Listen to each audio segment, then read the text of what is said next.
नमस्कार, आप देख रहे हैं राजधानी लाइव और आपके साथ मैं हूं निशा रौतेला। तो चलिए राजधानी लाइव की शुरुआत करते हैं। राजेंद्र नगर विधानसभा सीट पर उपचुनाव के लिए कांग्रेस ने भी अपने उम्मीदवार का ऐलान कर दिया है।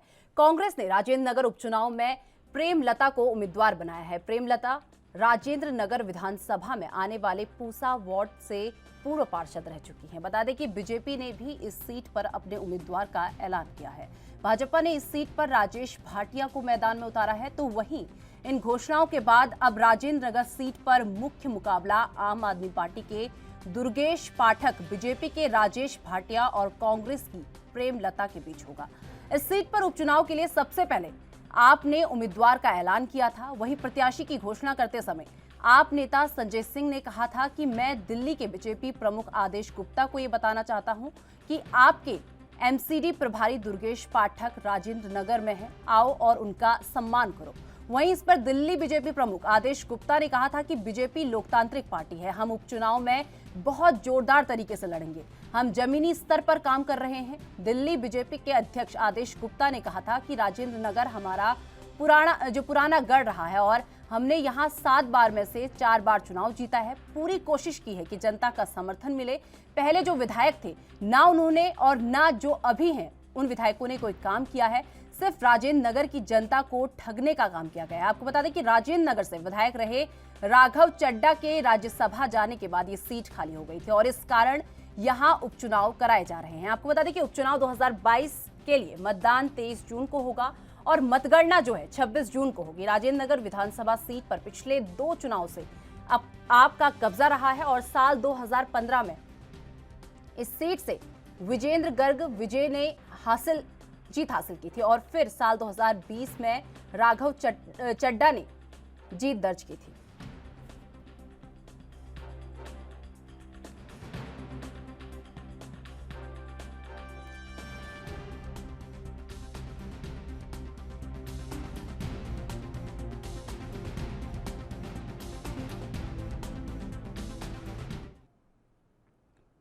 तो इस खबर पर अधिक जानकारी के लिए हमारे साथ हमारे संवाददाता राजीव तिवारी जुड़ चुके हैं। राजीव, जिस तरीके से दिल्ली में जो उपचुनाव हैं वो होने वाले हैं और उसी को लेकर जो बीजेपी है, आम आदमी पार्टी है और कांग्रेस, तीनों ने अपने उम्मीदवारों का ऐलान कर दिया है। तो ये जो तीनों उम्मीदवार हैं, एक बार इनकी विस्तृत जानकारी दीजिए कि क्या इनका बैकग्राउंड रहा।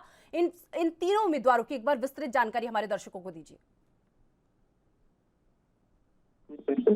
उपचुनाव की तो दिल्ली के अंदर जिस तरीके से एक सीट के लिए उपचुनाव कराया जा रहा है और यहाँ तक कि राघव चड्डा की बात करें जो राजेंद्र नगर विधानसभा के विधायक रहे थे उनको अब राज्यसभा का सांसद बना दिया गया है। तो इसलिए वो जगह राजेंद्र नगर की वो खाली हो चुकी है। मगर यहाँ पर जिस तरीके से चुनाव हो रहे हैं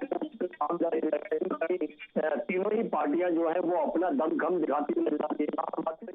अब एमसीडी प्रभारी जो है आम आदमी पार्टी की तरफ से दुर्गेश पाठक उनको उतारा गया है मैदान के अंदर। यहाँ पर बात करें भाजपा की तो भाजपा की तरफ से जो प्रवक्ता है राजेश भाटिया वो उनको उतारा गया है भाजपा की तरफ से अब विधानसभा सीट के लिए। और यहाँ तक कि कांग्रेस की बात करें तो कांग्रेस के लिए भी कहीं ना कहीं पार्षद रही है प्रेमलता उनको उतारा गया। यानी कि लगातार कहीं ना कहीं टक्कर वाली बात की जा रही है। जहाँ पर बात करें जिस तरीके से दुर्गेश पाठक को जब उपचुनाव के लिए उतारा गया है तो आम आदमी पार्टी की तरफ से ये कहा गया था कि दुर्गेश पाठक का सामना करके दिखाए भाजपा के नेता। मगर यहाँ पर जिस तरीके से भाजपा के नेताओं ने जिस तरीके से राजेश भाटिया का नाम घोषित किया तो उससे साफ जाहिर है कहीं ना कहीं दुर्गेश पाठक के लिए राजेश भाटिया का जो नाम चयन किया गया है शायद उनको टक्कर दे पाएंगे, क्योंकि भाजपा के अंदर जो राजेश भाटिया है वो प्रवक्ता के तौर पर है। और यहाँ पर बात करें जी जो कांग्रेस की तरफ से उतारी गई है वो भी कहीं ना कहीं पूर्व निगम पार्षद रही है। तो कहीं ना कहीं हर तरीके से ये कोशिश की जा रही है कि तीनों पार्टी से कोशिश जो राजेंद्र नगर विधानसभा की जो सीट है वो उनके पाले में आती नजर आए। जी राजीव, जिस तरीके से तीनों पार्टियों ने यहाँ पर अपने उम्मीदवारों का ऐलान कर दिया है, तो लेकिन अब जो महत्वपूर्ण एक अहम प्रश्न जो उठता है वो ये उठता है कि जो चुनावी हवा है वो किस ओर रुख मोड़ रही है, किस उम्मीदवार की ओर अपना रुख मोड़ते हुए दिखाई दे रही है। देखिए बिल्कुल सही कहा आपने। यहाँ पर बात करें जिस तरीके से तीनों ही पार्टियों ने अपने दमखम दिखाने के लिए लगातार अपने उम्मीदवारों को चयन कर दिया गया है। यहाँ तक कि प्रचार के लिए भी लगातार कोशिश की जा रही है और लगातार आम आदमी पार्टी की तरफ से प्रचार भी देखने को मिल रहा था पिछले कुछ दिनों के अंदर। मगर यहाँ पर बात करें राजेंद्र नगर विधानसभा की जिसके जो चुनाव है वो है 22 जून को की जाएगी और उसका जो रिजल्ट है यानी कि आंसर जो आएगा वो 26 जून को आएगा। तो लगातार कहीं ना कहीं उसको लेकर जो तीनों ही पार्टियां अपनी तरफ से कोशिश करती नजर आ रही है। मगर यहाँ पर बात करें जनता की, तो जनता यहाँ पर पानी के लिए काफी हद तक जो जद्दोजहद करती नजर आ रही थी। तो आपको बता दें कि राजेंद्र नगर विधानसभा सीट पर उपचुनाव के लिए कांग्रेस ने अपने उम्मीदवारों का ऐलान कर दिया है और कांग्रेस ने राजेंद्र नगर उपचुनाव में प्रेमलता को उम्मीदवार बनाया है और प्रेमलता राजेंद्र नगर विधानसभा में आने वाले पूसा वार्ड से पूर्व पार्षद रह चुकी हैं। आपको बता दें कि बीजेपी ने भी इस सीट पर अपने उम्मीदवार का ऐलान किया है और भाजपा ने इस सीट पर राजेश भाटिया को मैदान में उतारा है। वहीं इन घोषणाओं के बाद अब राजेंद्र नगर सीट पर मुख्य मुकाबला आम आदमी पार्टी के दुर्गेश पाठक, बीजेपी के राजेश भाटिया और कांग्रेस की प्रेमलता के बीच होगा। इस सीट पर उपचुनाव के लिए सबसे पहले आपने उम्मीदवार का ऐलान किया था। वहीं प्रत्याशी की घोषणा करते समय आप नेता संजय सिंह ने कहा था कि मैं बीजेपी प्रमुख आदेश गुप्ता को ये बताना चाहता हूं कि आपके एमसीडी प्रभारी दुर्गेश पाठक राजेंद्र नगर में हैं, आओ और उनका सम्मान करो। वहीं इस पर दिल्ली के बीजेपी प्रमुख आदेश गुप्ता ने कहा था कि बीजेपी लोकतांत्रिक पार्टी है और हम उपचुनाव में बहुत जोरदार तरीके से लड़ेंगे, हम जमीनी स्तर पर काम कर रहे हैं। दिल्ली बीजेपी के अध्यक्ष आदेश गुप्ता ने कहा था कि राजेंद्र नगर हमारा पुराना गढ़ रहा है और हमने यहां 7 में से 4 बार चुनाव जीता है। पूरी कोशिश की है कि जनता का समर्थन मिले। पहले जो विधायक थे ना उन्होंने और ना जो अभी हैं कोई काम किया है। और आपको बता दें कि सिर्फ राजेंद्र नगर की जनता को ठगने का काम किया गया है, ऐसा आदेश गुप्ता का कहना है। और इसी के साथ आपको बता दें कि राजेंद्र नगर से विधायक रहे राघव चड्डा के राज्यसभा जाने के बाद ये सीट जो है खाली हो गई थी। इस कारण यहां उपचुनाव कराए जा रहे थे। उपचुनाव 2022 के लिए मतदान 23 जून को होगा और मतगणना जो है 26 जून को होगी। राजेंद्र नगर विधानसभा सीट पर पिछले 2 चुनाव से आपका कब्जा रहा है और साल 2015 में इस सीट से विजेंद्र गर्ग विजय ने जीत हासिल की थी और फिर साल 2020 में राघव चड्डा ने जीत दर्ज की थी।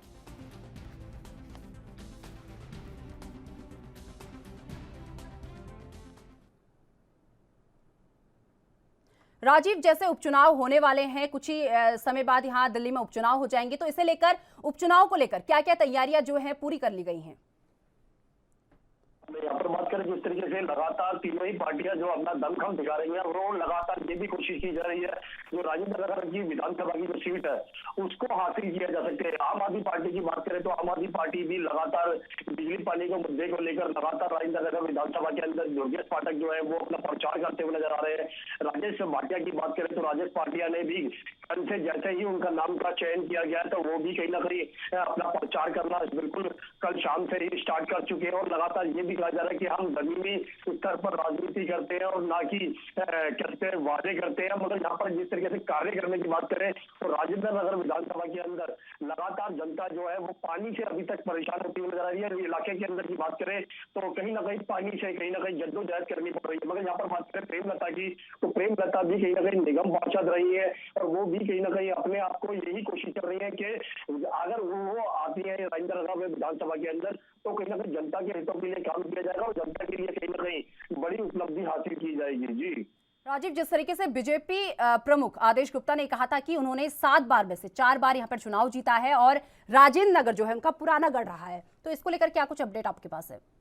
देखिए बिल्कुल सही कहा। यहाँ पर बात करें 2014 से पहले की तो 14 से पहले जो है वो भाजपा के यहाँ पर 7 बारों में से लगभग 4 बार जो है भाजपा के विधायक रहे या राजेंद्र नगर विधानसभा से। यहाँ पर बात करें जिस तरीके से 2014 के बाद की तो वो उसमें कहीं ना कहीं दोनों बार जो है वो आम आदमी पार्टी के दबदबा रहा है यहाँ पर। मगर यहाँ पर बात करें कांग्रेस की तो कांग्रेस का जो गढ़ है वो यहाँ पर इतना मजबूत नहीं है और लगातार कहीं ना कहीं जनता के लिए कांग्रेस पार्टी को कहीं ना कहीं पहल करती हुई नजर आनी चाहिए। और लगातार कहीं ना कहीं अगर प्रेमलता को उतारा तो कहीं ना कहीं जनता के बीच में जाकर जो उनकी परेशानियां है उसका सॉल्यूशन किस तरीके से होगा ये कराना होगा। मगर यहाँ पर जिस तरीके से राजेंद्र नगर विधानसभा की बात करें तो यहाँ पर कहीं ना कहीं जनता जो है वो काफी हद तक परेशान है। पानी की समस्या जो है इस सब गर्मी के अंदर जो देखने को मिल रही है उसके लिए कहीं ना कहीं जो दुर्गेश पाठक है उनको कहीं ना कहीं बार बार कहा जा रहा है चुनाव प्रचार के बीच में कि यहाँ पर पानी नहीं आ रहा है तो आम आदमी पार्टी जो है वो पानी उपलब्ध कराया जाए।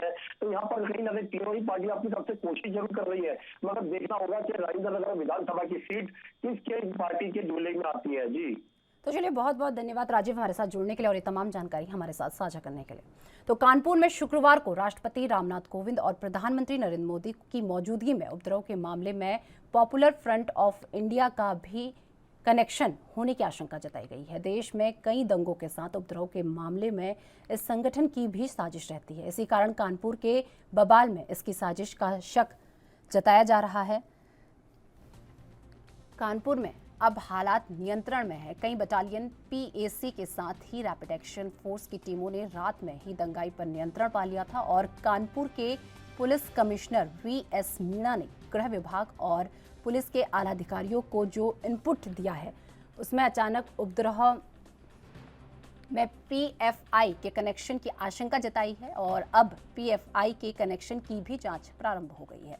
कानपुर की नई सड़क क्षेत्र में शुक्रवार को उपद्रव के मामले में 55 लोगों के खिलाफ नामजद केस दर्ज किया गया था, जबकि 1000 अज्ञात पर भी नजर है और पुलिस रात भर दबिश देकर अब तक 35 से ज्यादा लोगों की गिरफ्तारी कर चुकी है। यहां पर सुरक्षा व्यवस्था संभालने पीएसी की कई कंपनियां कानपुर में आ चुकी हैं और कानपुर पुलिस कमिश्नर ने कहा कि कानपुर में हुई हिंसा के पीछे पीएफआई या किसी अन्य संगठन की साजिश को भी खंगाला जा रहा है। कानपुर हिंसा मामले पर पुलिस आयुक्त विजय सिंह मीणा ने कहा कि हमने सुरक्षा कर्मियों को संक्षिप्त में समझाया कि सब सतर्क और सजग रहकर ड्यूटी करें। हम लोग एक रूट मार्च फुट पेट्रोलिंग भी कर रहे हैं और ताकि आम जनता में विश्वास बने, यहाँ पर्याप्त पुलिस बल तैनात है। पुलिस कमिश्नर विजय सिंह मीणा ने कहा कि प्रशासन से बातचीत के बाद कानपुर बंद का ऐलान करने वाले संगठन ने अपने इस बंद को वापस ले लिया था, लेकिन हिंसा अचानक भड़की।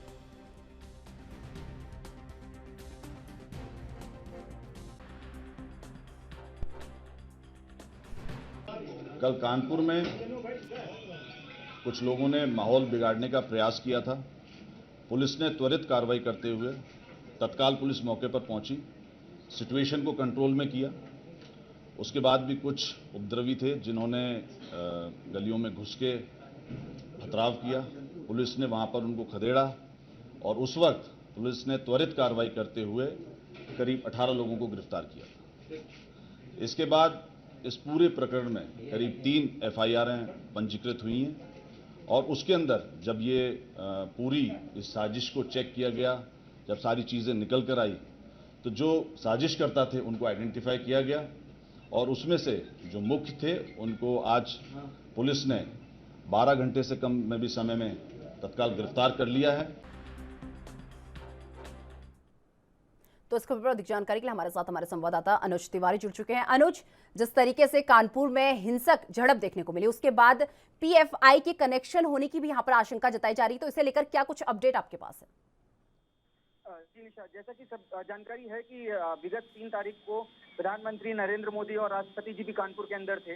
ऐसे में एक घटना कानपुर के अंदर घटी जिसमें पथराव से लेकर गोलीबारी तक की स्थितियां हुई। हालांकि ये देखने वाली बात है कि जौहर फैंस एसोसिएशन जो कानपुर के अंदर बना हुआ है, इसके अध्यक्ष ने एक विवादित टिप्पणी को लेकर के स्थानीय रूप से मार्केट बंद कराने की मांग करी थी और जो टिप्पणी करी गई थी वो भारतीय जनता पार्टी के प्रवक्ता नूपुर शर्मा के द्वारा उनके जो एक धार्मिक भावनाएं होती हैं उनको ठेस पहुंचाने के लिए अच्छे उद्देश्य, उनका ये कहना था कि ठेस पहुंचाने के उद्देश्य उन्होंने टिप्पणी करी है, जिसको लेकर के हम एक बंदी का आह्वान कर रहे हैं। और उन्होंने वो जो बंदी का एक नोटिस था वो काफी दुकानों में चस्पा किया और चस्पा करने के बाद लोगों से निवेदन किया कि आप दुकानें बंद करिए। लेकिन आपको बता दें जिस जगह की ये घटना है, ये मिली जुली आबादी है, मिश्रित आबादी, यहाँ पर दोनों समुदाय के लोग रहते हैं और मिली जुली आबादी है, जिस कारण से कुछ लोगों ने तो अपनी दुकानें बंद कर दी, लेकिन कुछ समुदाय के लोगों ने दुकानें बंद करने से मना कर दिया, क्योंकि दूसरे समुदाय के लोग बड़ी संख्या में थे, जिस पर झड़प शुरू हुई और झड़प शुरू होने के बाद हाथापाई से लेकर के पथराव और फिर गोलीबारी तक की स्थिति आई। यहाँ पर एक देखने वाली बात यह है कि ये घटना तब हुई जब जिले की लगभग पुलिस फोर्स जो थी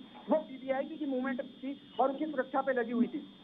लेकिन कमिश्नरेट को जैसी सूचना मिलती है, कमिश्नरेट की पुलिस वहां पर पहुंचती है और मौके पर पहुंच करके हालात तक काबू पाती है। हालांकि अभी वर्तमान की स्थिति यह है कि जो police commissioner Kanpur police commissioner Vijay Singh Meena ji हैं और उनके साथ जो भी उनके अधीनस्थ लोग हैं वो यहाँ पर इस स्थान पर मार्च कर रहे हैं, फ्लैग मार्च कर रहे हैं और जनता को आश्वासन दिला रहे हैं कि सभी चीजें लगभग नियंत्रण में है। और क्या ये जो चीजें सुनती आ रही हैं, क्योंकि कहीं ना कहीं ये माना जा रहा है जो 2 दर्जन लोग उठाए गए हैं, उनसे जो पूछताछ करी जा रही है वो तो उन लोगों की पूछताछ के बाद ही ये सारी चीजें खुल के सामने आ रही हैं और ये माना जा रहा है कि कहीं ना कहीं सीआईएसएफ से भी इसमें सहभागिता हो सकती है। अब अगला चरण क्या होगा ये फिलहाल देखने वाली बात होगी। निशा, अनुज, जिस तरीके से ये हिंसक झड़प कानपुर में हुई और उसके बाद अभी तक इस पूरे हिंसक झड़प मामले में कितने लोगों की गिरफ्तारी की जा चुकी है? क्योंकि अभी तक ये डेटा सामने आया है कि 35 लोगों से ज्यादा लोगों की गिरफ्तारी इस पर की जा चुकी है, लेकिन कुल अभी तक कितने लोगों की गिरफ्तारी इस पूरे मामले में की जा चुकी है? देखिए, इसमें 55 से ज्यादा लोगों के नामजद हैं और लगभग 1000 से ज्यादा लोग अज्ञात हैं। एक बड़ी संख्या में ये मुकदमा लिखा गया है। आपको बताते चले कि लगभग 3 एफआईआर करी गई हैं इस मुकदमे के लिए। इस घटना के ऊपर 3 एफआईआर करी गई हैं। 2 एफआईआर पुलिस की तरफ से करी गई है, जबकि 1 एफआईआर अन्य संगठन की तरफ से करी गई है। तो ऐसे में लगभग 1000 के ऊपर के जो लोग हैं, तो अभी तक पुलिस की जो जानकारी उपलब्ध हुई हम लोग के पास, वो लगभग ये माना जा रहा है कि 2 दर्जन से ज्यादा लोगों की अभी तक गिरफ्तारी सुनिश्चित हो चुकी है। और भी कुछ लोग उठाए गए हैं, लेकिन चूंकि मामला बहुत संगीन है, कहीं ना कहीं सीधी रूप से बात स्पष्ट हो पा रहा है, कहीं ना कहीं सीधे बात से स्पष्ट हो पा रहा है कि चीजों में कहीं ना कहीं कमियां आई हैं। और सीधे तौर पे खासकर जब बड़े वीआईपी यहाँ पर जिले के अंदर से, तब ऐसे में घटना घटी है तो सुरक्षा में एक बड़ी चूक भी मानी जा रही है। इसलिए कुछ लोग ऐसे भी हैं जो उठाए जा रहे हैं, लेकिन उनकी जानकारी मीडिया तक नहीं पहुंचाई जा रही है और उनका सार्वजनिक नहीं किया जा रहा है उन लोगों को। कहीं ना कहीं उनसे भी पूछताछ जारी है। तो अगर हम एक पर्टिकुलर वो बात करें कि कितने लोग उठाए गए, तो प्राप्त जानकारी के अनुसार अभी तक तो 2 दर्जन से अधिक लोग उठाए गए हैं, लेकिन अभी और भी लोगों को उठाने की आशंका है, क्योंकि ये पूरे मामले में लखनऊ से एक 2011 बैच के आईपीएस अधिकारी है, उनको भी यहाँ कानपुर में भेजा गया है सहयोग करने के लिए, कमिश्नर को सहयोग करने के लिए, और एक मजबूत खाका बना करके जिन लोगों की साजिश करता है उनको उनकी धरपकड़ के लिए सुनिश्चित करने के अभी तक का ये स्थितियां बन चुकी हैं। ईशा, अनुज, जिस तरीके से ये पुलिस प्रशासन द्वारा अभी तक क्या क्या कदम उठाए गए हैं और जो पुलिस प्रशासन है उसकी तरफ से अब आगे के लिए क्या क्या कार्रवाई की जाएगी? देखिए, जैसे ये घटना घटी तो पुलिस को जैसे इस बात की सूचना मिली, पुलिस भारी संख्या पर लगभग सभी थानों के फोर्स वहां पर मौके पर पहुंची, साथ ही साथ पीएसी बल भी वहां पर पहुंची और घटना पर लाठीचार्ज भी करना पड़ा, जिसके बाद स्थिति धीरे धीरे कर करके नियंत्रण में पहुंची। और नियंत्रण में पहुंचने के बाद जिन लोगों ने भी ये बंद करने का आह्वान किया था, जौहर फैंस एसोसिएशन ने जो बंदी का आह्वान किया था, जब पुलिस की दबाव देखा तो उन्होंने अपना वो जो बंद करने का आह्वान था वो वापस लिया। लेकिन स्थितियां तब तक बिगड़ भी चुकी थी। लेकिन पुलिस पहुंचने के बाद पुलिस ने हालांकि नियंत्रण तो कर लिया था, लेकिन स्थानीय लोगों के बीच में डर व्याप्त हो चुका था। क्योंकि मैं आपको बता चुका हूँ, ये घटना मिली जुली आबादी के रूप में है। वहाँ पर दोनों समुदाय के लोग बड़ी संख्या में रहते हैं और दोनों समुदाय के लोग वहाँ पर व्यापार भी करते हैं उस जगह पर। और घटना जिस जगह की है वो मुख्य व्यापारिक केंद्र है। वहाँ पर लगभग काफी मात्रा में दुकानें हैं, जिस कारण से स्थितियां विकट हो गई थी। लेकिन अभी हाल फिलहाल की अगर हम बात करते हैं तो पुलिस पूरी तरह से मुस्तैद है, पीएसी बल पूरा तरह से तैनात है और लगभग पुलिस की भी गश्त चल रही है। समय समय पर कमिश्नरेट साहब खुद आकर के सड़क पर फ्लैग मार्च कर रहे हैं और साथ ही साथ लोगों को आश्वासन दिला रहे हैं कि स्थितियां अब नियंत्रण में। लेकिन कहीं ना कहीं अभी भी ये देखा जा सकता है कि पुलिस के छांव में, मतलब ये आप कह सकते हैं कि पुलिस के डर के छांव में लोग तो शांत है, लेकिन अभी क्या ये घटना पूरी तरह से खुल पाई है, या अभी जो मेन अभियुक्त है, जो मेन अभियुक्त है इसके लिए, उनको अभी भी गिरफ्तार नहीं कर पाई है और वो अभी पुलिस की गिरफ्तार से बाहर दिखाई दे रहे हैं। ईशा, तो चलिए, बहुत बहुत धन्यवाद अनुज हमारे साथ जुड़ने के लिए और ये तमाम जानकारी हमारे साथ साझा करने के लिए। तो जिस तरीके से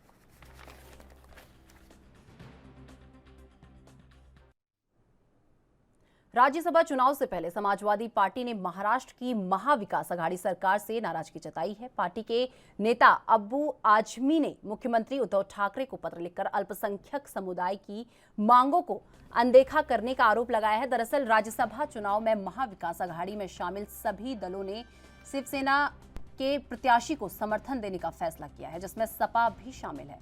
अब्बू आजमी ने ट्विटर पर लिखा कि सेक्युलर महाविकास अघाड़ी सरकार के मुख्यमंत्री जी और महाराष्ट्र के मुख्यमंत्री जो आज नए हिंदुत्व की बात कर रहे हैं, उनसे महाराष्ट्र की जनता जानना चाहती है कि 2.5 साल के बाद भी माइनॉरिटी के किसी भी मुद्दे पर कार्रवाई क्यों नहीं की गई। इसका स्पष्टीकरण जनता को देना महाविकास अघाड़ी सरकार की जिम्मेदारी है। आपको बता दें कि अब्बू आजमी ने ट्वीट किए गए पत्र में लिखा कि आज महाराष्ट्र में महाविकास अघाड़ी सरकार अपने 2.5 साल पूरे कर चुकी है और सांप्रदायिक बीजेपी को सत्ता से बाहर रखने के लिए महाविकास अघाड़ी की नींव एक कॉमन मिनिमम प्रोग्राम के तहत रखी गई थी।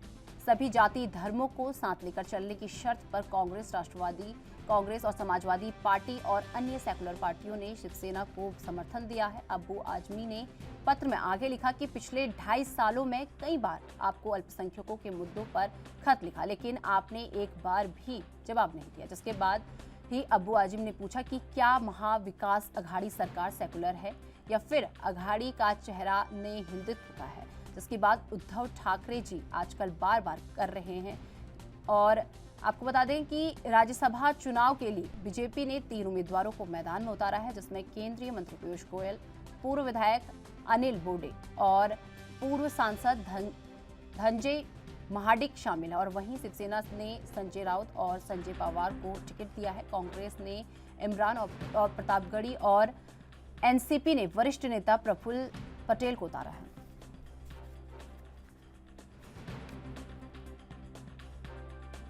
देखिए, 2.5 सालों में हमने कई एक पत्र दिया है। हमने ये सरकार का गठन हुआ था, जिसमें राष्ट्रवादी, कांग्रेस और शिवसेना थी। इनमें कॉमन यूनियन प्रोग्राम के तहत ये सरकार बनी थी। हमने सपोर्ट किया था।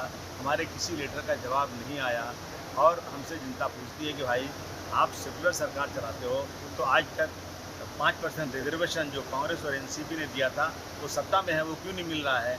आज जो है माइनॉरिटी कमीशन क्यों नहीं बना? महाराष्ट्र हज कमेटी क्यों नहीं बनाई गई?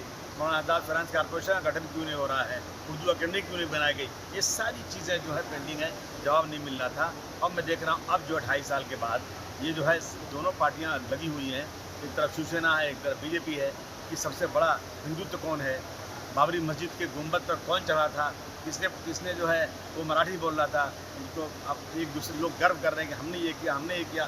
तो सिर्फ क्लियर करना चाहते हैं कि क्या जो सरकार बनी थी कॉमन यूनियन प्रोग्राम में, उस सरकार की नीति वही है या बदल गई है? कोई जवाब आए तो फिर हम कुछ तय करें। लेकिन होटल को लेकर के भी वो कहता है कि होटल में सभी को रखेंगे ताकि कोई टूटे नहीं। वो तो ऐसा होता है ना कि जो लोग बागी होते हैं, जिसे डर होता है भाग जाएंगे, उनको होटल में रखा था। मेरे पास घर यहाँ, मेरे पास खुद होटल है और मैं एक बधुआ मजदूर नहीं हूँ, मैं किसी का बाधा हुआ नहीं हूँ। मैं किसी होटल में जाऊँ, मैं और मेरा एमएलए, हम लोग किसी होटल में जाने वाला नहीं, हम आज़ाद पंछी हैं। तो आपको बता दें कि राज्यसभा चुनाव से पहले समाजवादी पार्टी ने महाराष्ट्र की महाविकास अघाड़ी सरकार से नाराजगी जताई है। पार्टी के नेता अब्बू आजमी ने मुख्यमंत्री उद्धव ठाकरे को पत्र लिखकर अल्पसंख्यक समुदाय की मांगों को अनदेखा करने का आरोप लगाया है। दरअसल राज्यसभा चुनाव में महाविकास अघाड़ी में शामिल सभी दलों ने शिवसेना के प्रत्याशी को समर्थन देने का फैसला किया है, जिसमें जो सपा है वो भी शामिल है। अब्बू आजमी ने ट्विटर पर लिखा कि सेकुलर महाविकास अघाड़ी सरकार के मुख्यमंत्री जी और महाराष्ट्र के मुख्यमंत्री जो आज नए हिंदुत्व की बात कर रहे हैं, उनमें महाराष्ट्र की जनता उनसे ये जानना चाहती है कि 2.5 साल के बाद की माइनॉरिटी के किसी भी मुद्दे पर कार्रवाई क्यों नहीं की। इसका स्पष्टीकरण जनता को देना महाविकास अघाड़ी सरकार की जिम्मेदारी है। आपको बता दें कि अब्बू आजमी ने ट्वीट किए गए पत्र में लिखा कि आज महाराष्ट्र में महाविकास अघाड़ी सरकार अपने 2.5 साल पूरे कर चुकी है। सांप्रदायिक बीजेपी को सत्ता से बाहर रखने के लिए महाविकास अघाड़ी की नींव एक कॉमन मिनिमम प्रोग्राम के तहत रखी गई थी। सभी जाति धर्मों को साथ लेकर चलने की शर्त पर कांग्रेस, राष्ट्रवादी कांग्रेस, समाजवादी पार्टी और अन्य सेकुलर पार्टियों ने शिवसेना को समर्थन दिया था। अब्बू आजमी ने पत्र में आगे लिखा कि पिछले 2.5 सालों में कई बार आपको अल्पसंख्यकों के मुद्दे पर खत लिखा, लेकिन आपके द्वारा कोई भी जवाब नहीं दिया गया। इसके बाद अब्बू आजमी ने पूछा कि क्या महाविकास अघाड़ी सरकार सेकुलर है या फिर अघाड़ी का चेहरा नए हिंदुत्व का है, जिसकी बात उद्धव ठाकरे जी आजकल बार बार कर रहे हैं।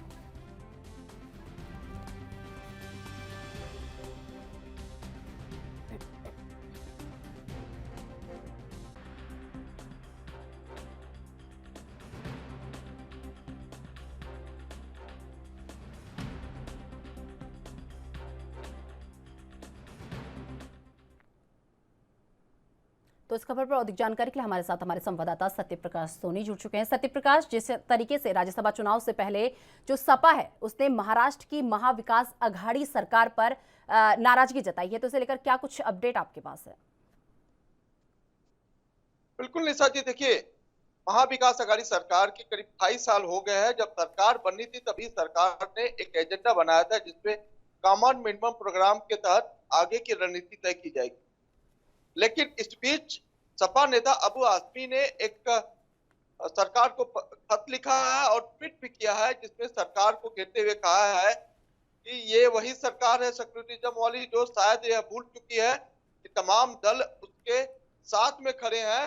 हालांकि अब महाराष्ट्र में राज्यसभा का चुनाव होने वाला है। शिवसेना की तरफ से तमाम नेताओं को आह्वान किया गया है कि आप उन्हें मदद करें। ऐसे में मुख्यमंत्री उद्धव ठाकरे ने भी आह्वान किया है कि तमाम जो निर्दलीय पक्ष है या फिर अन्य दल है वो कहीं न कहीं शिवसेना के विधायकों को मदद करें। अब ऐसे में जिस तरह से अबू आजमी ने सरकार के ऊपर आरोप लगाया है कि सरकार को उन्होंने कई बार खत लिखा, लेकिन माइनॉरिटी को लेकर उन्होंने कोई चर्चा नहीं की, माइनॉरिटी को लेकर कोई मदद नहीं की।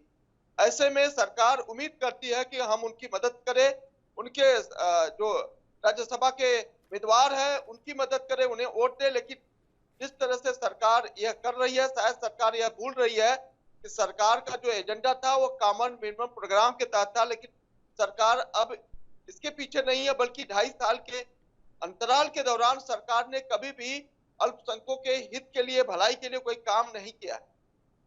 सत्यप्रकाश, जिस तरीके से सीएम उद्धव ठाकरे जो हैं उन पर ये आरोप लगाए जा रहे हैं कि जो अल्पसंख्यक समुदाय है उनकी मांगों को उनके द्वारा अनदेखा किया गया है, इसको लेकर क्या कुछ अपडेट आपके पास है?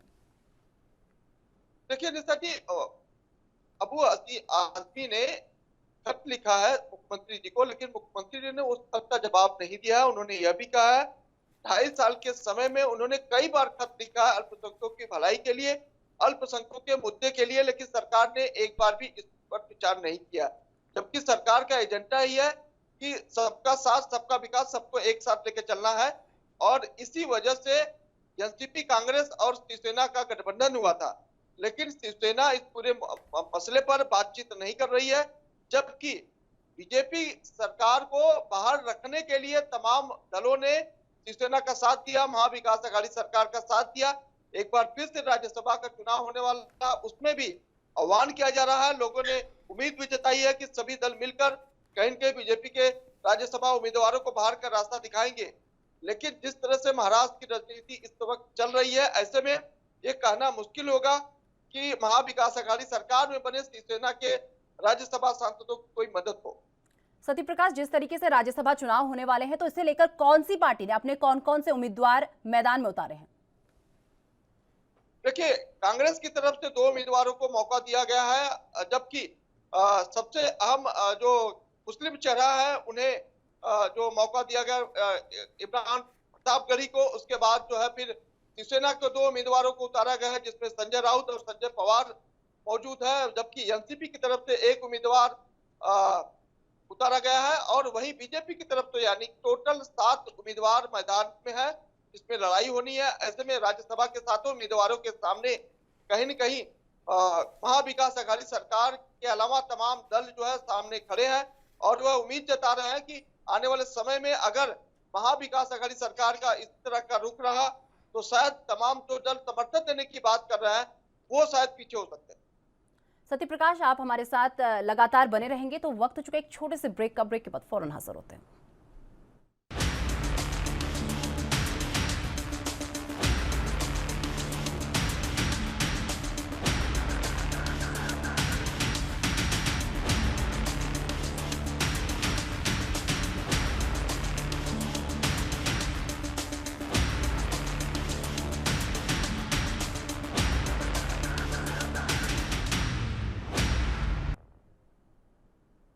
तो ब्रेक के बाद फिर से आपका स्वागत है। जिस तरीके से सीएम उद्धव ठाकरे पर लगातार जो है सवाल उठाए जा रहे हैं, उन पर आरोप लगाए जा रहे हैं अब्बू आजिम द्वारा, तो इस खबर पर अधिक जानकारी के लिए हमारे साथ लगातार जो हमारे संवाददाता सत्यप्रकाश सोनी हैं वो जुड़ चुके हैं। सत्यप्रकाश, जिस तरीके से सरकार की कार्रवाई को लेकर भी यहाँ पर अब्बू आजिम द्वारा कई सवाल उठाए गए हैं, तो क्या क्या सवाल सरकार की कार्रवाई को लेकर अब्बू आजिम द्वारा यहाँ पर उठाए गए हैं? देखिए, अबू आजमी ने कहा है कि सरकार जो है माइनॉरिटी को नजरअंदाज कर रही है, सरकार जो है अल्पसंख्यकों पर ध्यान नहीं दे रही है। लेकिन सरकार जब बन रही थी उस दौरान सरकार ने एजेंडा रखा था कि सभी दलों को साथ मिलकर चलना है और सभी दलों ने इसी मत से का सहयोग किया था। लेकिन अब सरकार जो है कहीं न कहीं अपने एजेंडे को भूलकर जो है बाकी अन्य चीजें कर रही है, लेकिन हमारे खत का जवाब नहीं दे रही है। उनके खत के माध्यम से बताया गया है कि अल्पसंख्यकों को निवारण के लिए कई मुद्दे उन्होंने सामने सरकार के रखे थे, लेकिन सरकार ने इस पर कोई भी जवाब नहीं दिया है। यानी कि सीधे तौर पर उन्होंने यह भी कहा कि 2.5 साल के अंतराल में कई खत उन्होंने सीएम को लिखा, लेकिन सीएम ने एक भी खत का जवाब नहीं दिया। जबकि राज्यसभा चुनाव होने वाले हैं, ऐसे में सभी दल शिवसेना के साथ खड़े हैं, सभी दल शिवसेना के राज्यसभा उम्मीदवारों की मदद कर रहे हैं, लेकिन सरकार है कि समझती ही नहीं। वहीं दूसरी तरफ उन्होंने कहा है बीजेपी एक सांप्रदायिक पार्टी है और ऐसे सांप्रदायिक पार्टी को सत्ता से बाहर रखने के लिए सभी दलों का एकजुट होना यह शिवसेना को याद रखना चाहिए। लेकिन शिवसेना जो है अल्पसंख्यकों को भूलकर कहीं न कहीं अब जो है अलग तरीके से काम कर रही है, लेकिन यह गलत है, क्योंकि जब हम एक साथ मिलने के लिए तैयार हैं तो ऐसे में शिवसेना के नेताओं को भी उन पर नजर रखना चाहिए। खासकर मुख्यमंत्री उद्धव ठाकरे को भी अल्पसंख्यकों की भलाई के लिए, अल्पसंख्यकों के निवारण के लिए उस पर विचार करना चाहिए, लेकिन ऐसा वो नहीं कर रहे हैं। इस तरह का गंभीर आरोप अबू आजमी ने लगाया। सत्यप्रकाश, जिस तरीके से सीएम उद्धव ठाकरे पर लगातार ये गंभीर आरोप उनके ऊपर लगाए जा रहे हैं, तो इस पूरे मामले को लेकर सीएम उद्धव ठाकरे का कोई रिएक्शन सामने आया है? देखिए, ये सारी बातें देर शाम हुई है, ऐसे में माना जा रहा है कि आज शायद संजय राउत इस पर अपना सफाई दे सकते हैं या सीएम उद्धव ठाकरे भी दे सकते हैं, लेकिन ये बात तो तय है कि काफी लंबे समय से उन्होंने ट्वीट किया है, इसकी जानकारी मीडिया को दी है और पत्र व्यवहार भी किया है, वह भी मीडिया को दिखाया है। तो जाहिर तौर पर अगर सभी पत्रों का जवाब मुख्यमंत्री उद्धव ठाकरे देते हैं तो ये बात तय है कि मुख्यमंत्री जी अपने गरिमा को रखते हुए सारी चीजें भूले नहीं है। हालांकि समय अभाव के चलते जिस तरह से सत्ताधारी पार्टी में बने हुए तमाम जो नेता है उन्हें परेशान करने के लिए बीजेपी ने चाहे ईडी के माध्यम से या एनसीबी के माध्यम से लगातार परेशान करने की कोशिश की। इस दौरान कोरोना काल में भी लगातार महाराष्ट्र की महाविकास अघाड़ी सरकार परेशान रही। इसके अलावा सत्ता से बाहर रखने के लिए विपक्ष ने जिस तरह से भूमिका निभाई, उसमें भी कहीं न कहीं ये महाविकास अघाड़ी सरकार के एक अहम रोल बन जाता है, क्योंकि महाविकास अघाड़ी सरकार ने सत्ता में बने रहने के लिए तमाम तरह के हथकंडे अपनाए हैं। इस बात को भी नजरअंदाज नहीं किया जा सकता कि सरकार ने कोशिश जरूर की है, लेकिन शायद तीनों दलों के होने की वजह से जो समर्थन होना चाहिए इस तरह का समर्थन नहीं मिला। ये तमाम बातें हैं, लेकिन अबू आजमी का जो आरोप है, कई पत्र दिए, सरकार ने एक भी पत्र का जवाब नहीं दिया, अल्पसंख्यक को सरकार नजरअंदाज कर रही, ये बिल्कुल बात लाजमी बनती है, क्योंकि शायद बातें हो सकती है कि सरकार की तरफ से इस तरह का कोई पहल नहीं की गई।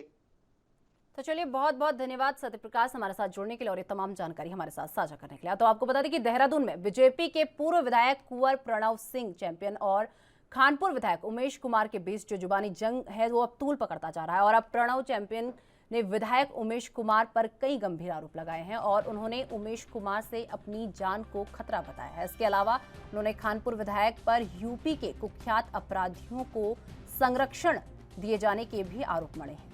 पूर्व विधायक कुंवर प्रणव सिंह ने कहा कि यह आरोप लगाते हुए कहा कि खानपुर विधायक उमेश कुमार को प्रदेश के कुछ अधिकारियों का संरक्षण प्राप्त है, इसीलिए वो गंभीर अनियमितताएं करते आ रहे हैं और उमेश कुमार विधानसभा जैसे पवित्र मंडप को भी कलंकित कर रहे हैं, जिसके ऊपर कई मुकदमे दर्ज हैं। साथ ही ये भी आरोप लगाया कि उमेश कुमार ने दिल्ली में बलात्कार जैसा घिनौना अपराध किया। हम देवभूमि में मातृशक्ति को सम्मान देते हैं, तो ऐसे में कैसे महिलाओं का अपमान सहन कर सकते हैं। जब उन्होंने उमेश कुमार के खिलाफ खुलकर बोला तो खानपुर क्षेत्र की भोली भाली जनता को बरगलाकर वो विधायक बन गए। बीजेपी के पूर्व विधायक ने आरोप लगाते हुए कहा कि खानपुर विधायक उमेश कुमार ग्रेटर नोएडा से दुरादत अपराधियों को हरिद्वार बुलाकर उन्हें संरक्षण दे रहे हैं और खानपुर विधायक के मंसूबे बड़े खतरनाक हैं, इसलिए हमारे परिवार को इनसे जानमाल का खतरा भी बना हुआ है। इतना ही नहीं, उन्होंने कहा कि ये दुर्भाग्य है कि उत्तराखंड में कुछ बड़े अधिकारी इनके अपने हैं और ये अधिकारी जानबूझकर अन्याय का समर्थन कर रहे हैं। उन्होंने प्रदेश सरकार से अनियमितता पर ध्यान देने का आग्रह किया। वहीं कुंवर प्रणव सिंह का कहना है कि इस तरह की व्यक्ति प्रदेश के माहौल को दूषित कर रहे हैं और ऐसे व्यक्तियों को निषेध किया जाना चाहिए। बीजेपी के पूर्व विधायक का ये भी कहना है कि जिसके ऊपर खुद गंभीर आपराधिक मुकदमे दर्ज हैं, उन्हें किस शासनादेश के तहत सुरक्षा प्रदान की गई, लेकिन इसके ठीक उलट मेरे ऊपर सुरक्षा का गंभीर खतरा जो है मंडरा रहा है। उन्होंने सरकार से अपनी सुरक्षा को बढ़ाने की मांग की। उन्होंने कहा कि उमेश जयकुमार के मंसूबों को देखते हुए वो अपनी सुरक्षा को लेकर जल्द ही मुख्यमंत्री से भेंट करने जा रहे हैं।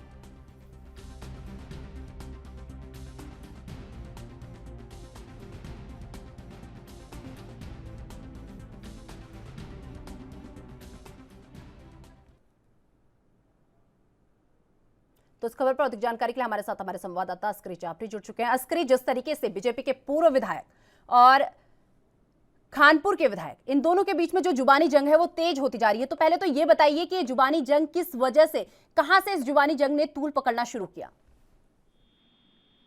देखिए निशा, विधानसभा चुनाव 2022 के पहले से तमाम जो इनमें जुबानी जंग है वो शुरू हो गई है, क्योंकि पहले जो है उमेश कुमार से पहले खुद इस खानपुर विधानसभा से कुंवर प्रणव सिंह भाजपा से चैंपियन रहे थे।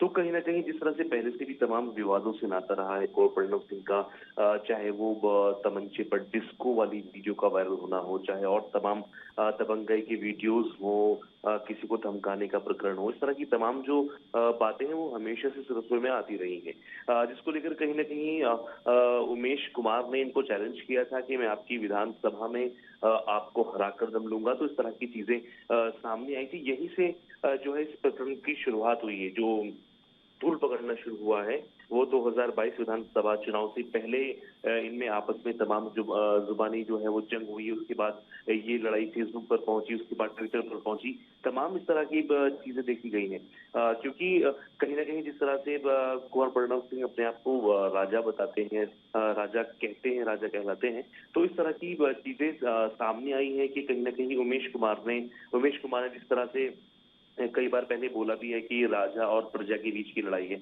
तो इस तरह की ये जो लड़ाई है वो इस वक्त बढ़ती नजर आ रही है। खुद कुंवर प्रणव सिंह चैंपियन जो पूर्व में भाजपा से विधायक रहे हैं, उसी सीट से जिस सीट पर इस बार उमेश कुमार ने विजय प्राप्त की है, उस सीट पर वो विधायक रहे थे। तो कहीं ना कहीं उन्होंने अपनी जान को खतरा भी बताया उमेश कुमार से। मैं आपको बता दूं, उमेश कुमार का अगर बैकग्राउंड के बारे में हम बात करें, वो पूर्व में पत्रकार रहे हैं और कई संस्थान के साथ जुड़कर उन्होंने पत्रकारिता भी की है। तो कहीं ना कहीं ऐसा माना जा रहा है कि में आने वाले वक्त में और इस तरह की गतिविधियां देखी जा सकती हैं, क्योंकि जिस तरह से कल कुंवर प्रणव सिंह चैंपियन ने उत्तराखंड प्रेस क्लब में प्रेस कॉन्फ्रेंस की है, साफ तौर से कहा है कि मुझे जान का खतरा है और उमेश कुमार को किस शासनादेश के मुताबिक उनको सुरक्षा मुहैया कराई गई है, इसका जवाब दे। तो कहीं ना कहीं ऐसा माना जा रहा है कि एक इसको आप सीट जाने का खतरा कहें या फिर कहें कि पूरा जो सियासी समीकरण है खानपुर विधानसभा क्षेत्र का वो फिलहाल बदल गया है, क्योंकि जनाधार जो है विधायक उमेश कुमार के साथ में उन्होंने निर्दलीय चुनाव लड़ा था और निर्दलीय चुनाव लड़ने के बाद जो है वो जीत का परचम लहराने में कामयाब हुए। तो कहीं ना कहीं ऐसा माना जा रहा है जो एक लंबे वक्त से भाजपा के पाले में सीट थी, अब वो निर्दलीय विधायक जो है पहले अटेम्प्ट में उसको जीत जाते हैं, तो ये कहीं ना कहीं परेशान कर देने वाली है और चिंता का सबब बनी हुई है कुंवर प्रणव सिंह चैंपियन के लिए। जी निशा। अश्करी, जिस तरीके से ये जुबानी जंग जो है तेज होती नजर आ रही है और इसी बीच आपको बता दें कि बीजेपी के पूर्व विधायक ने जो है विधायक उमेश कुमार पर कई गंभीर आरोप लगाए हैं, तो क्या क्या वो गंभीर आरोप है, एक बार हमारे दर्शकों को बताइए। देखिए निशा, इसमें सबसे पहले जो आरोप उन्होंने लगाया है वो ये लगाया है कि मुझे उमेश कुमार से जान का खतरा है। इसके अलावा अगर हम बात करें जिस तरह से उमेश कुमार के टर्म्स हैं जो आला अधिकारी हैं उनमें, उसको लेकर भी उन्होंने पॉइंट आउट किया है, टारगेट किया है कि इनकी तमाम जो उत्तराखंड के आला अधिकारी हैं उनका संरक्षण उनको प्राप्त है। इसके अलावा जो नोएडा क्षेत्र के जो उत्तर प्रदेश की सरजमीन से जो दुर्दांत अपराधी हैं, जैसा कुंवर प्रणव सिंह चैंपियन कह रहे हैं कि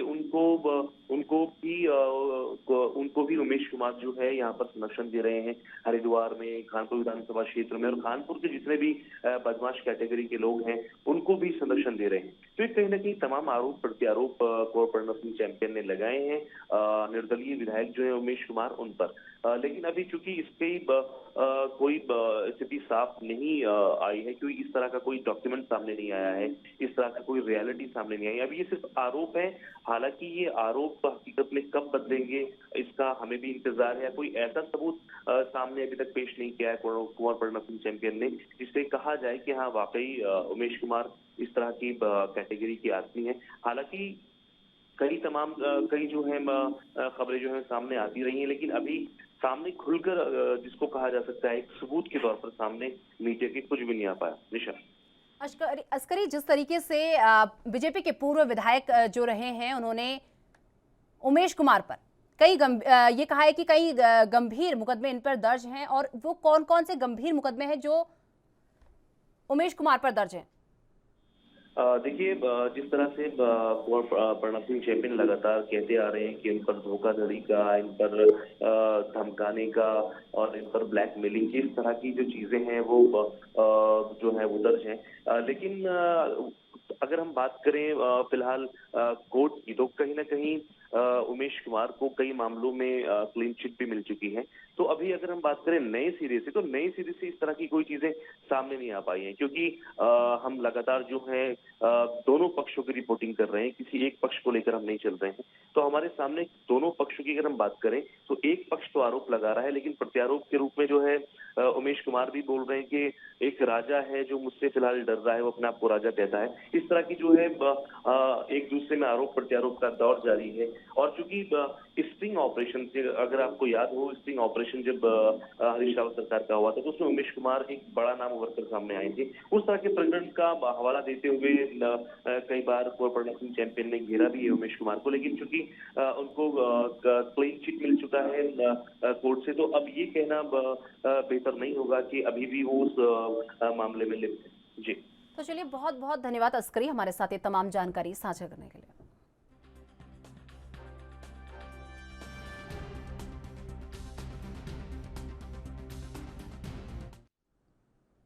कांग्रेस हाईकमान और राष्ट्रीय अध्यक्ष सोनिया गांधी के लाख समझाने के बावजूद भी हिमाचल कांग्रेस में गुटबाजी जो है खत्म होने का नाम नहीं ले रही। कुछ नेता सत्तारूढ़ बीजेपी का मुकाबला करने के बजाय आपस में भिड़ रहे हैं, और तो कई प्रदेश कांग्रेस कमेटी पीसीसी की अहम बैठकों से नदारत रहकर गुटबाजी की खबरों को खुद हवा दे रहे हैं। नौबत यहां तक आ गई है कि कांग्रेस महासचिव रजनीश किमटा को अनुशासनहीनता बर्दाश्त न करने को लेकर चेतावनी देनी पड़ी। किमटा ने स्पष्ट किया कि जिस तरीके से शुक्रवार को किन्नौर से प्रदेश अध्यक्ष की रैली में कुछ नेताओं ने व्यवहार किया, भविष्य में इसकी पुनरावृत्ति नहीं होनी चाहिए। ऐसा करने पर पार्टी अनुशासनात्मक कार्रवाई करेगी। और दरअसल प्रतिभा सिंह की किन्नौर रैली में उनके सामने ही स्थानीय विधायक जगत सिंह नेगी और युवा कांग्रेस के प्रदेश अध्यक्ष निगम भंडारी व उनके समर्थक आपस में भिड़ गए। यहां पुलिस की मदद से उन्हें शांत कराया गया। ऐसी हरकतों को लेकर पार्टी सख्त है। जगत सिंह नेगी को हॉली लॉज का करीबी माना जाता है, जबकि निगम भंडारी को सुक्खू गुट का समर्थक माना जाता है।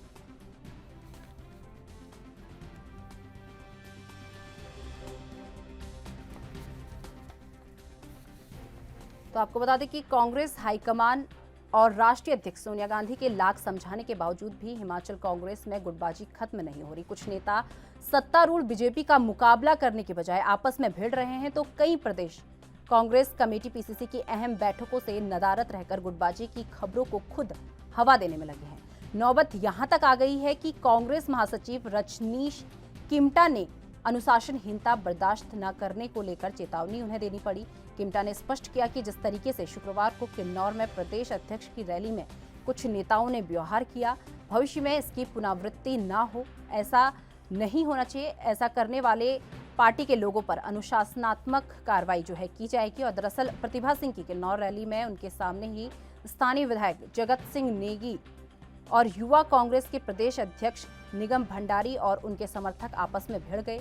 यहां पुलिस की मदद से उन्हें शांत कराया गया। ऐसी हरकतों को लेकर पार्टी सख्त है और जगत सिंह नेगी को हॉली लॉज का करीबी माना जाता है, जबकि निगम भंडारी को सुक्खू गुट का समर्थक माना जाता है।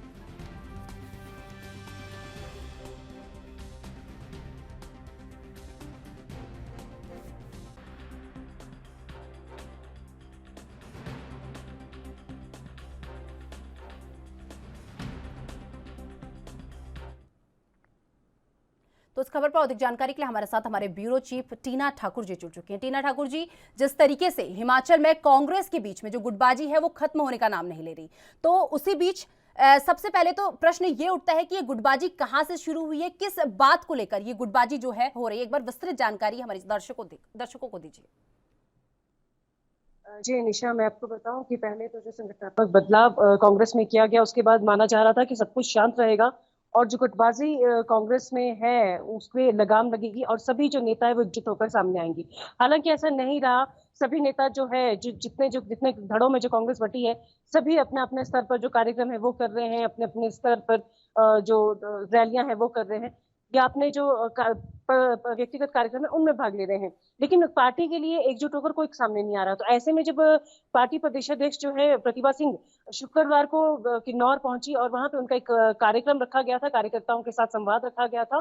तो ऐसे में जब वहां के जो स्थानीय विधायक है जगत सिंह नेगी वो अपना वक्तव्य दे रहे थे, तो उस समय उन्होंने बहुत कटाक्ष किया प्रतिभा सिंह पर भी। उन्होंने कहा कि आप मतलब अप्रोक्ष रूप से उन्होंने आरोप लगाया कि आप सोशल मीडिया पे बयान दे रहे हैं कि युवाओं को टिकट दिया जाएगा। ऐसे में जो है मैं इतना बार का यहाँ पे जीता हुआ एमएलए हूँ और मेरे जो स्वाभिमान है उसको ठेस पहुंचती है, और जो युवा जिसकी तरफदारी आप कर रही हैं, जो आपके बयान के आधार पर यहाँ पे जनाधार बनाने की कोशिश कर रहा है, तो उसको उन्होंने जो ठाकुर है जी, आप हमारे साथ लगातार यूं ही बनी रहेंगे। एक छोटे से ब्रेक का वक्त हो चुका है।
तो ब्रेक के बाद फिर से आपका स्वागत है। लगातार हमारी ब्यूरो चीफ टीना ठाकुर जी हमारे साथ जुड़ी हुई है। टीना ठाकुर जी, जिस तरीके से कांग्रेस में जो है गुटबाजी जो है खत्म होने का नाम नहीं ले रही, और इसी बीच आपको बता दें कि कांग्रेस महासचिव का भी ने भी एक अनुशासनहीनता को लेकर चेतावनी दी है। तो क्या है वो चेतावनी?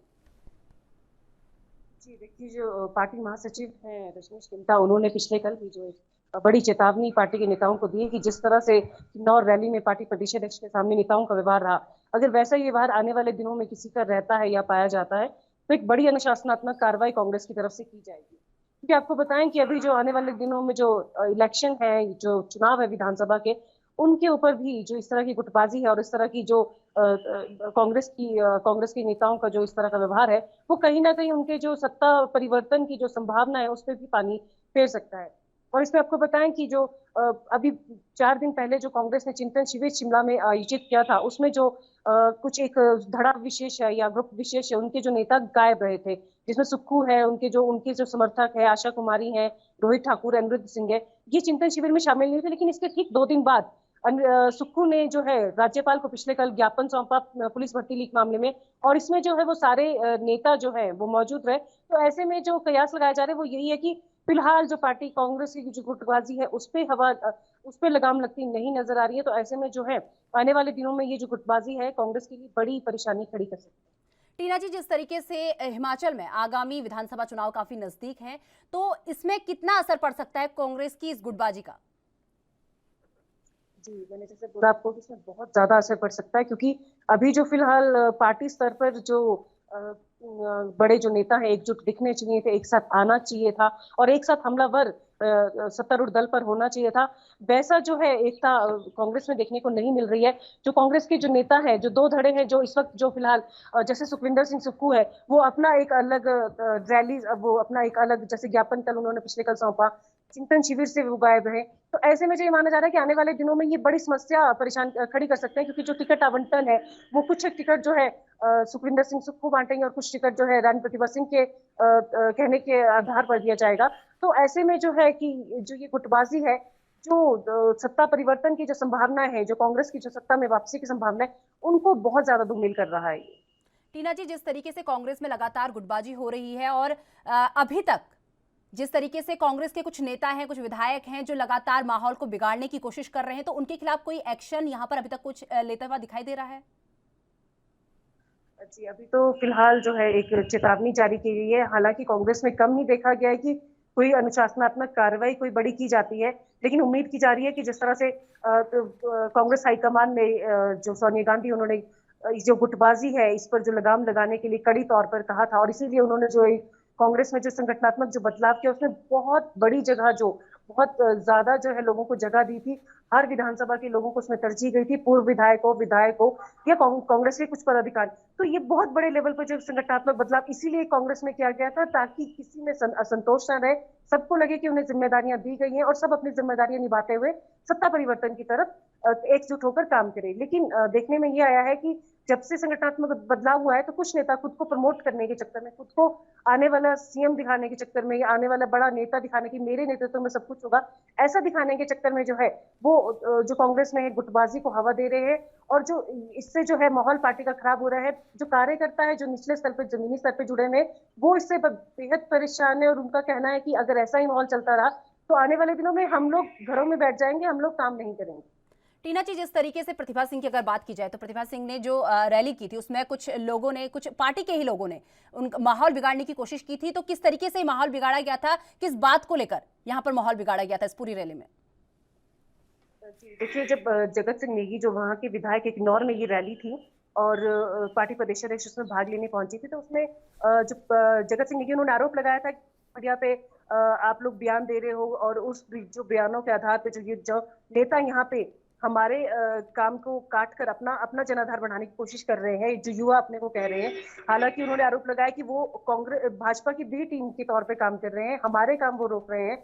हमने कांग्रेस का झंडा यहाँ पे उस वक्त बुलंद किया था जिस वक्त यहाँ पे लोग गिने चुने थे, और कांग्रेस को जो है एक पहचान हमने किन्नौर में दिलाई थी, और वो पहचान दिलाने में मेरी एक अहम भूमिका रही थी। लेकिन मुझे दरकिनार करके कुछ अन्य नेताओं को प्रमोट किया जा रहा है, ऐसा मैं बिल्कुल बर्दाश्त नहीं करूंगा। और ऐसा जब उन्होंने वक्तव्य दिया तो जो निगम भंडारी हैं और जो यूथ के अभी स्टेट प्रेसिडेंट भी रहे हैं, उनके ऊपर उन्होंने सीधा कटाक्ष किया कि ये जो स्टेट यूथ के स्टेट प्रेसिडेंट रहे, ये भी एक फर्जीवाड़ा था। हालांकि ये जो इलेक्शंस हुए थे काफी फेयर इलेक्शंस कहे गए थे, तो इसको लेके जो है अभी पिछले कल से ही वाक युद्ध यह है, सोशल मीडिया पे भी हो गया है। जो यूथ कांग्रेस के पदाधिकारी हैं, लोग जो जुड़े हैं, वो कह रहे हैं कि हमारे नेता को आहत किया गया, हमारे नेता का जो अपमान किया गया, और जो एक फेयर जो हमने इलेक्शंस की प्रोसेस अपनाई थी उसके ऊपर जगत सिंह नेगी ने कटाक्ष किया है। तो इसको बर्दाश्त नहीं किया जाएगा। जगत सिंह नेगी इसके लिए माफी मांगे। तो ऐसे में जो विधायक के समर्थक है और जो निगम भंडारी के जो समर्थक थे वापस में भिड़ गए थे और पुलिस को उसमें बीच बचाव करना पड़ा, स्थिति काफी खराब हो गई थी। तो इसमें यहाँ पे जो सत्तारूढ़ दल है उनका भी ये मानना है कि हमें कुछ भी करने की जरूरत नहीं है, क्योंकि कांग्रेस आपस में ही उलझी हुई है। अपने ही नेता इनके आपस में एक ही कॉन्स्टिट्यूंसी में इस तरह उलझ रहे हैं कि वहां पे जो है सीधा फायदा भाजपा को पहुंचेगा और ये लोग अपने ही लड़ाई में उलझ के रह जाएंगे। टीना जी, जिस तरीके से कांग्रेस में गुटबाजी का दौर जो है खत्म होने का नाम नहीं ले रहा, तो इससे तो साफ तौर से ये जाहिर होता है कि ये बीजेपी को दूर दूर तक कहीं पर भी टक्कर देती हुई नहीं दिखाई दे रही है। बिल्कुल बिल्कुल। और जो बीजेपी है वो भी अपना जो एनर्जी है वो इन पे खर्च नहीं कर रही है। कोई बयान कांग्रेस के लिए उनकी तरफ से नहीं आ रहा, कोई जो कांग्रेस उन पर आरोप लगा रही है उसका कोई वो जवाब देना जरूरी नहीं समझ रहे हैं। तो ऐसे में समझा जा सकता है कि जो सबसे बड़ा दल इस वक्त है भाजपा और सबसे बड़ा जो दल विपक्षी कांग्रेस है, वो दोनों जो सीधी परंपरागत टक्कर आने वाले विधानसभा चुनाव में रहती थी, तो उस टक्कर को जो है वो बहुत हल्का भाजपा मान रही है, क्योंकि भाजपा की सब तैयारियां पूरी है। और कांग्रेस में अभी तक गुटबाजी से उभर कर एकजुट होकर नेता कोई एक बड़ी रैली तक नहीं वो कर पाए। एक जो कांग्रेस भवन में जो इनकी बैठकें होती है उस बैठक तक में इनके जो बड़े नेता है, बड़े जो जनाधार वाले नेता है, वो एकजुट होकर सामने नहीं आ रहे। तो ऐसे में जो है कार्यकर्ताओं का मनोबल भी गिर रहा है। तो ये सीधे तौर पे जो आने वाले जो विधानसभा चुनाव है उनमें कांग्रेस को बेहद बुरी जो चुनौती है वो भाजपा की तरफ से मिलने वाली है। तो चलिए, बहुत बहुत धन्यवाद टीना ठाकुर जी हमारे साथ जुड़ने के लिए और ये तमाम जानकारी हमारे साथ साझा करने के लिए। तो जिस तरीके से आपको बता दें कि हिमाचल में जो है कांग्रेस में गुटबाजी जो है खत्म होने का नाम नहीं ले रही, लगातार जो कांग्रेस है वो गुटबाजी को खत्म करने का नाम नहीं ले रही और कांग्रेस हाईकमान द्वारा भी उनको समझाइश दी जा रही है। लेकिन अब देखना ये होगा कि कब तक कांग्रेस के अंदर जो गुटबाजी हो रही है वो कब तक खत्म होती है। तो चलिए, मेरे साथ फिलहाल राजधानी लाइव में इतना ही। देश दुनिया की तमाम खबरों के लिए देखते रहिए ANB न्यूज़। नमस्कार।